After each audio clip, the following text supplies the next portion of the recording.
Assalomu alaykum. Va alaykum assalom. Usta, kuzatuvchilarimizga xonadonga qancha burchakka ketishligini o'lchab ko'rsatib bersangiz. Xo'p bo'ladi. Bu juda bir oddiy, oson. Bu shu darvozaxonani eni bilan bo'yini ko'paytirilsa, o'zi burchatkani qancha ketishi aniq bo'ladi. Hozir bu narsani bir amalda ham bajarib beramiz. 3,5 metr ekan. Endi shu darvozani oldiga tushasiz. Shu qirg'oqgacha olganimizda 4.30 chiqargan. Endi bu narsani eni bilan bo'yini ko'paytirsak, o'zi chiqib keladi hozir sirasi. 3.5 ko'paytiramiz 4.30. 15.5. Bu degani 15 kvadratdan biroz oshiqroq. Usta, burchatka tanlashda yana nimalarga ahamiyat bergan ma'qul? Asosan bu burchatka tanlashda hovlining katta kichikligiga qaraladi hamda bu past balandligi ham qaraladi.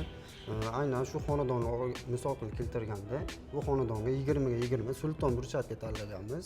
Agarda kattaroq sahnalar bo'ladigan bo'lsa, biz kattaroq variantdagi burchatkalarni tavsiya qila olamiz. Chunki bu kattaroq burchatka katta sahnalarga ko'rkam qilib beradi.